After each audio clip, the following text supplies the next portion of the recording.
പൊന്നാര ചെങ്ങന്മാരെ ഒരു സുഖമില്ല മനസ്സിന്. ഇത് എടുത്തന്ന് തുടങ്ങിയതാണ്.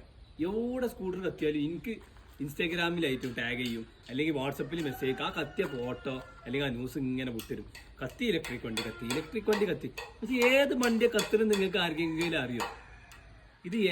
ഇത് വരെ കത്തിയായിട്ട് ഞാൻ ഇത്രയും ഇറങ്ങിയിട്ട് ഒരു വണ്ടി കത്തി എന്നുള്ള ന്യൂസ് ഞാൻ ഇതുവരെ കേട്ടിട്ടില്ല. നിങ്ങൾ ഈ 1,00,000 റുപ്യ അല്ലെന്നുണ്ടെങ്കിൽ 50,000 60,000 ഇലക്ട്രിക് സ്കൂട്ടർ കിട്ടും. അതും അല്ലെങ്കിൽ ഒരു 1,4 ലക്ഷം വാങ്ങിക്കാണ്ട് അത് ചാർജ് മര്യാദ കുത്തൂല്ല, അങ്ങനെ കൊണ്ടുവരുന്ന അത് കത്ത് തന്നെ ചെയ്യുക. നിങ്ങൾ ഏത് വണ്ടി കത്തുമ്പോൾ നോക്കി കുറഞ്ഞ വണ്ടികളൊക്കെ കൂടുതൽ കത്തുക, അല്ലെങ്കിൽ അതിന്റെ ടെക്നിക്കലായിട്ട് എന്തെങ്കിലും പ്രശ്നം. ഈ സാധനം ഇതുവരെ കത്തിയായിട്ട് ഞാൻ അറിഞ്ഞിട്ടില്ല, എനിക്കേറ്റവും ഒരു കുഴപ്പമില്ല. ഞാൻ 1 വർഷമായി വാങ്ങിയിട്ട്.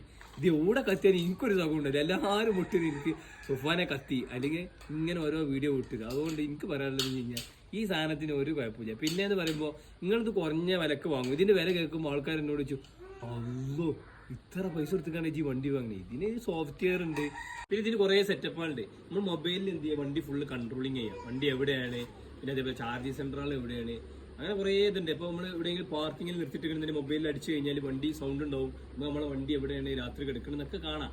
അപ്പോൾ ഇങ്ങനെ പല സെറ്റപ്പ് കൂടുന്ന എന്ത് ചെയ്യും, വണ്ടിക്ക് വിലയും കൂടും. അതാണ് ഈ വണ്ടിക്ക് വില കൂടാനുള്ള കാരണം. നമ്മൾ ഏറ്റവും കഴിഞ്ഞ എന്ത് ചെയ്യും, നമ്മൾ ഒരു ടെസ്റ്റ് ഡ്രൈവ് ഒക്കെ നടത്തി. ഇപ്പോൾ കയറ്റൊക്കെ 4 ആളെ വെച്ചിട്ടൊക്കെ നല്ല സിമ്പിളായി കയറി നമ്മൾ പല ടെസ്റ്റ് നടത്തിയ. അപ്പോൾ വണ്ടി കുറച്ച് എന്ത് ചെയ്യുക, കുറച്ച് പൈസ ആയാലും എന്ത് ചെയ്യുക, നല്ല നോക്കിയെടുക്കുക. ഇല്ലാന്നുണ്ടെങ്കിൽ ഇനി ദയവ് ചെയ്ത് നിങ്ങൾ ഈ കാണ്ടോല് കൂടി ഞാൻ പറഞ്ഞത്, നല്ല വണ്ടി നോക്കിയെടുക്കുക. എപ്പോഴും പൈസ ഒരു 5-10 കൂടിക്കോട്ടെ, നോക്കണ്ട. ലൈഫ് ടൈം ഉപയോഗിക്കാനുള്ളതല്ലേ. ഞാൻ 1 വർഷം ഉപയോഗിച്ചു, എനിക്ക് യാതൊരു വിധത്തിലുള്ള കുഴപ്പം ഈ വണ്ടിനെ കൊണ്ടുണ്ടായിട്ടില്ല. ഇപ്പം ഇൻഷൂർ കഴിഞ്ഞ് ഞാൻ ഈ പുതുക്കാൻ പോവാണ്.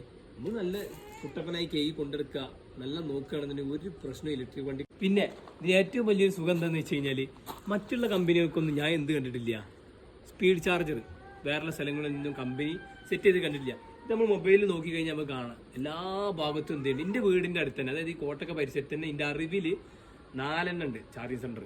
അതേപോലെ നമുക്ക് എവിടേക്കും പോവാം. 1 മണിക്കൂർ ഇങ്ങനെ മൊബൈലിൽ ഇങ്ങനെ തോണ്ടുമ്പോൾ എന്ത് ചെയ്യും, വണ്ടി ഫുള്ളാവും. അതേ സമയത്ത് വേറെ വണ്ടികളാണെങ്കിൽ ഒന്നെങ്കിൽ വീട്ടിൽ കുത്തിയേക്കണം 4 മണിക്കൂർ 5 മണിക്കൂർ സോഹ. അതേപോലെ പോസ്റ്റുമേ KCBന്റെ പോസ്റ്റുമേ കുത്തിച്ചാലും ആ ടൈം വേണം. അതേപോലെ നമ്മൾക്ക് കമ്പനി എന്ത് ചെയ്യണം, പുറത്തിറങ്ങുന്ന സമയത്ത് കമ്പനീന്റെ ചാർജറിൽ കുത്തിച്ചാൽ ഒരു മണിക്കൂറൊക്കെ മതി. അതിനുള്ളിൽ ഫുള്ളാവും ചെയ്യും. 70 രൂപയ്ക്കാണ് വരുന്നത്. അപ്പോൾ ഇല്ല, അതുകൊണ്ട് നിങ്ങൾ എന്ത് ചെയ്തു, വാങ്ങുമ്പോൾ നല്ല വാങ്ങിക്കോളി. പിന്നെ അവിടെ കത്തി ഇവിടെ കത്തി എന്ന് പറഞ്ഞിട്ട് ഒരു കാര്യം ഉണ്ടാവും.